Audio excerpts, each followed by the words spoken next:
मनाचे विचार हे सतत वाहणाऱ्या नदीसारखे असतात. कधी शांत, कधी वेगवान, कधी प्रचंड उथळ. पण आपण जेव्हा त्या नदीला शांतपणे पाहतो तेव्हा तिचा प्रवाह आपोआप मंदावतो. मनाची शांतता तशीच आहे. जबरदस्तीने नाही तर समजून घेतल्याने मिळते. दिवसभराच्या गोंधळानंतर 2 मिनिटं डोळे मिटून बसण्याचा प्रयत्न केला तर विचारांची गर्दी दिसते.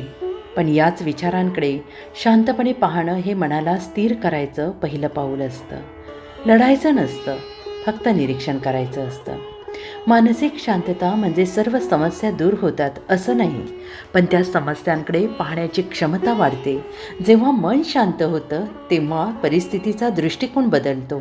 आपण भावनेतून प्रतिसाद देण्याऐवजी शांत विचारातून उत्तर देतो. मन शांत असलं की अंतर्गत आवाज अधिक स्पष्ट ऐकू येतो. हाच आवाज आपली दिशा ठरवतो. आपण कोण, आपल्याला काय हवंय आणि आपण कोणत्या मार्गावर आहोत, ही सर्व उत्तरं मनाच्या शांततेतच मिळतात. ते काही सेकंदाचे शांत क्षण जणू अंतरंगाशी पुन्हा जोडणारा पूल असतात. दिवसभर धावलेलं मन हा छोटासा ब्रेक घेतं आणि आत्म्यातील गूढ आवाजाला जागा देतं. इथेच अध्यात्माचा जन्म होतो. मनःशांतीचा सराव नियमित केल्यास हळूहळू मनाची चंचलता कमी होते. आपण सहजपणे स्वतःकडे वळतो. भावना नियंत्रित होतात, विचार स्वच्छ होतात.